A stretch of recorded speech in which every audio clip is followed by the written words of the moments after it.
வணக்கம். தாய்நாடு செய்திகளுடன் நான் நிரோஷன். நாடாளுமன்ற உறுப்பினர் அர்ஜுனாவின் அரசியல் நடவடிக்கைகள் வழக்கை இதுவரை பிரதிநிதித்துவப்படுத்திய கன்சர்வேட்டிவ் அரசியல்வாதிகள் அல்லது மேல்மட்ட அரசியல்வாதிகளுக்கு நடுக்கத்தை கொடுத்துக் கொண்டிருக்கிறது.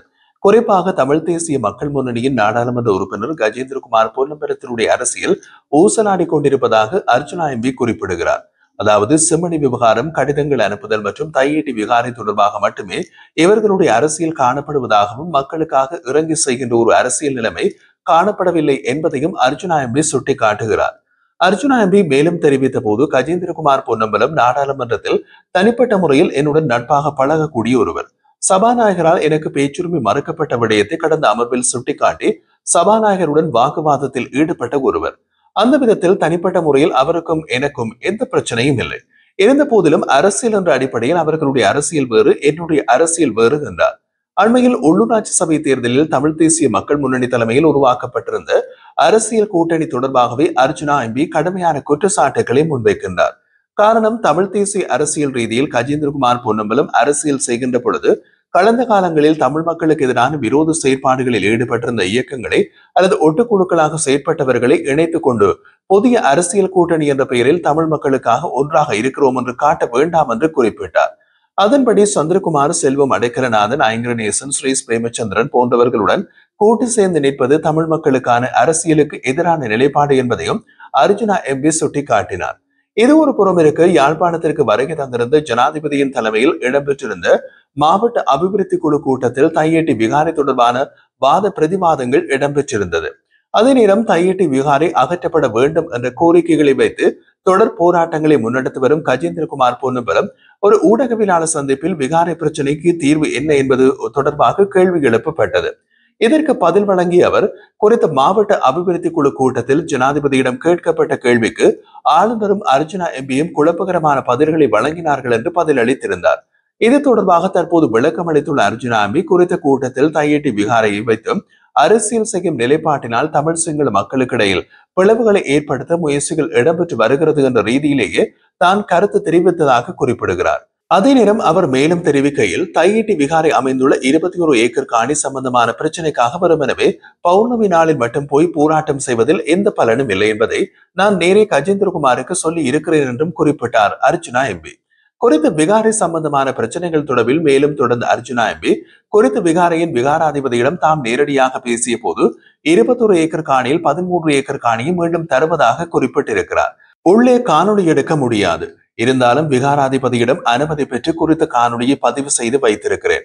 அதாவது 13 ஏக்கர் காணி மீண்டும் தருவதாக விகாராதிபதி கூறிய காணொலி தற்போது அர்ஜுனா எம்பியிடம் இருக்கிறது. இந்த நிலையில் அர்ஜுனா எம்பி எழுப்பும் கேள்வி, 21 ஏக்கர் காணியில் 13 ஏக்கரை அவர் மீண்டும் தருவதாக சொல்லும் போது அந்த காணியை பெற்று ஏன் உரிமையாளர்களிடம் தற்போதைக்கு கொடுப்பதற்கான நடவடிக்கையை நீங்கள் எடுப்பதற்கு பின்வாங்குகிறீர்கள்? ஆகவே தையேட்டி விகாரியை வைத்து அரசியல் செய்யும் இவர்களுடைய நிலைப்பாடு அந்த காயம் அல்லது அந்த விடயம் சிறிது மாறக்கூடாது என்பது மட்டும் வெளிப்படையாக தெரிகிறது என்று விமர்சிக்கிறார் அர்ஜுனா எம்பி. இது தொடர்பாக கஜேந்திரகுமாரிடம் நேரடியாக குறிப்பிடும் அர்ஜுனா எம்பி, அது என்னவென்றால் 13 ஏக்கரை நீங்கள் பெற்றுக் கொள்வதற்கு தயார் என்று பதிலளித்தால் தான் நேரடியாக இந்த விடயத்தில் பேசி அதை பெற்று தருகிறேன் என்றும் சவால் விடுகிறார். அதன்படி குறித்த பிரச்சனையை ஆறவிடாமல் வைத்திருப்பது நீங்களா நானா என்பதும் அர்ஜுனா எம்பியின் வாதம். இந்த நிலையில் இந்த பிரச்சனைகள் ஆற்றப்படுமாக இருந்தால் இவர்களுடைய அரசியல் எதிர்காலம் காணாமல் போய்விடும் என்பதையும் அர்ஜுனா எம்பி சுட்டிக்காட்ட மறக்கவில்லை. தையேட்டி விகாரை உடைக்கப்படாது அல்லது அகற்றப்படாது என்பது உங்களுக்கும் தெரியும், எனக்கும் தெரியும். ஆனாலும் அந்த பிரச்சனையை சிறிதளவு ஆற்றுப்படுத்துவதற்கு ஒரு வழி 13 ஏக்கர் காணியை பெற்று அதை உரிமையாளர்களிடம் கொடுப்பது. ஆனாலும் அதை விடுத்து ஒவ்வொரு போயா தினத்திலும் இந்த போராட்டங்களை முன்னெடுப்பதால் எந்த பலனும் இல்லை என்று தெரிவிக்கின்றார் அர்ஜுனா எம்பி.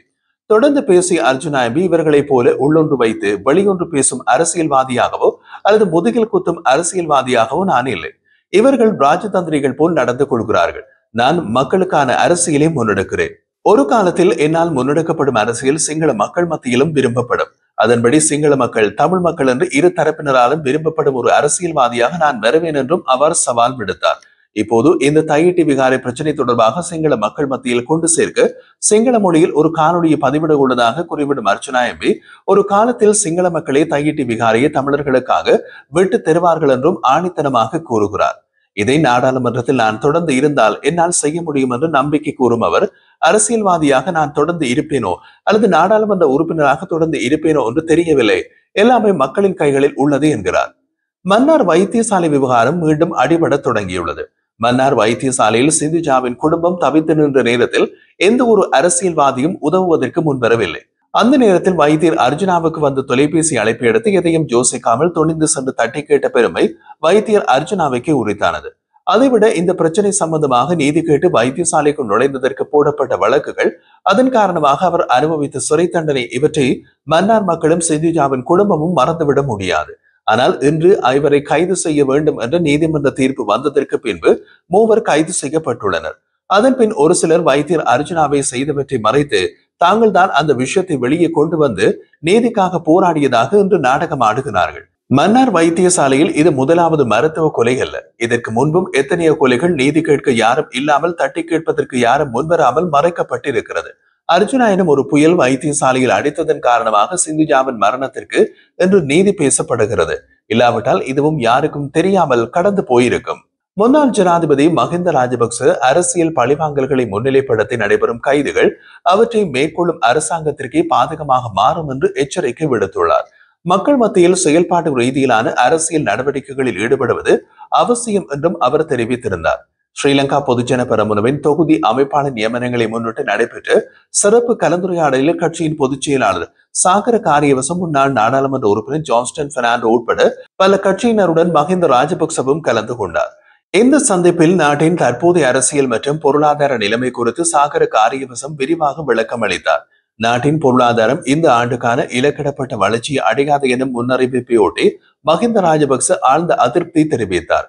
அரசாங்கம் மக்களின் பொருளாதார நலன்களை கவனிக்காமல் அரசியல் பழிவாங்கல்களுக்கு முன்னுரிமை அளித்து வருகிறது என்று அவர் குற்றம் சாட்டினார். இதற்காக சுயாதீன ஆணை இயக்கங்கள் கூட அரசியல் நோக்கங்களுக்காக பயன்படுத்தப்படுகின்றன என்றார்.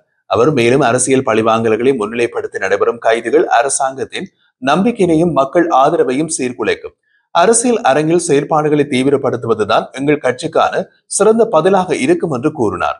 இந்த சந்திப்பில் கட்சியிலிருந்து விலகி சென்ற முன்னாள் உறுப்பினர்களை மீண்டும் இணைக்கும் நடவடிக்கைகள் பற்றியும் சிறப்பான கவனம் செலுத்தப்பட்டது. இது பற்றி விரைவில் சாதகமான தீர்மானங்கள் எடுக்கப்படும் என்று பொதுச் செயலாளர் சாகர காரியவசம் தெரிவித்தார். இத்தகைய பேச்சுவார்த்தைகள் வரவிருக்கும் அரசியல் நிகழ்வுகள் மற்றும் தேர்தல்களை முன்னிட்டு பொதுஜன பெரமுனவின் உள்துறை அரசியல் சூழ்நிலைகளில் முக்கிய பங்காற்றக்கூடும் என்று அரசியல் வட்டாரங்கள் மதிப்பிடுகின்றன. நாட்டின் தற்போதைய அரசியல் சூழலில் சகல எதிர்க்கட்சிகளையும் ஒன்றிணைத்து பொது அரசியல் கூட்டணியாக செயற்படுவது குறித்து முன்னாள் வெளியுறவுத்துறை அமைச்சர் பேராசிரியர் GL பீரிஸ் தலைமையில் 12 அரசியல் கட்சிகளின் தலைவர்கள் மற்றும் பிரதிநிதிகள் விரிவான பேச்சுவார்த்தைகளில் ஈடுபட்டுள்ளார்கள். புதிய கூட்டணியின் தலைமைத்துவம் குறித்து எந்த தீர்மானமும் எடுக்கப்படாத நிலையில் கூட்டு பொறுப்புடன் செயல்பட்டு மக்கள் மத்தியில் செயல்பாட்டு அரசியலில் ஈடுபடுவது அவசியம் என்று கருத்தொற்றுமை காணப்பட்டுள்ளது. மேலும் பெரிய அளவிலான அரசியல் கூட்டணி ஒன்றை அமைப்பதற்கான நடவடிக்கைகளை விரைவாக முன்னெடுக்கவும் தீர்மானிக்கப்பட்டிருக்கிறது. இந்த முக்கியமான சந்திப்பு GL பீரிஸின் கொழும்பில் உள்ள இல்லத்திலே நடைபெற்றது. இதில் ஸ்ரீலங்கா முஸ்லிம் காங்கிரசின் தலைவர் ரவுஃப் ஹக்கீம், தமிழ் முற்போக்கு கூட்டணியின் தலைவர் மனோ கணேசன், நாடாளுமன்ற உறுப்பினர் தயாசிரி ஜெயசேகர், அகில இலங்கை மக்கள் காங்கிரசின் தலைவர் ரிஷாட் பதியுதீன், முன்னாள் நாடாளுமன்ற உறுப்பினர்களான ரமேஷ் பத்ரன, சிகான் சேமசிங்க, லசந்த அழகிவண்ண, மயந்த திசாநாயக்க, அனுர பிரியதர்ஷன ஜாபா, சுசில் பிரேமஜெயந்த, பாட்டாளி சம்பிக்க ரணவுக்கு, இந்தியாவுக்கான முன்னாள் இலங்கை உயர்ஸ்தானிகர் மிலிந்த மொரகட உட்படோர் கலந்து கொண்டதாக கூறப்படுகிறது.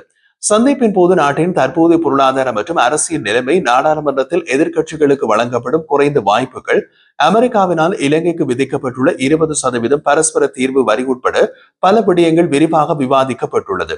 ஐக்கிய மக்கள் சக்தியின் குருநாகல் மாவட்ட நாடாளுமன்ற உறுப்பினர் அரசாங்கம் தான் தோன்றித்தனமாக செயல்பட்டு நாடாளுமன்றத்திலே எதிர்க்கட்சிகளின் உரிமைகளை முடக்கி வருவதாக குற்றம் சாட்டினார். மக்களின் அடிப்படை பிரச்சனைகள் குறித்து கூட பேச அனுமதி மறுக்கப்படுவதாக அவர் சுட்டிக்காட்டி இதற்கு எதிராக சகல எதிர்க்கட்சிகளும் ஒன்றிணைந்து செயற்பட வேண்டும் என்று தெரிவித்தார். இதனைத் தொடர்ந்து எதிர்வரும் காலப்பகுதியில் அனைத்து எதிர்க்கட்சிகளையும் ஒருங்கிணைத்து புதிய பொதுஜன கூட்டணியினை அமைப்பதற்கான வழிமுறைகள் ஆராயப்பட்டது. புதிய கூட்டணியின் தலைமைத்துவம் குறித்து விவாதம் பிற்படப்பட்டாலும் மக்கள் மத்தியில் ஒருங்கிணைந்த செயல்பாட்டு அரசியலை முன்னெடுக்க வேண்டும் என்பதில் ஒருமித்த முடிவு எடுக்கப்பட்டது. GL பீரிஸ் தலைமையில் இத்தகைய பேச்சுவார்த்தைகள் தொடர்ந்து நடைபெறவுள்ளதுடன் விரைவில் பெரிய அளவிலான அரசியல் கூட்டணியை அறிவிக்கும் வாய்ப்பு அதிகம் இருப்பதாகவும் அரசியல் வட்டாரங்கள் கணிக்கின்றன.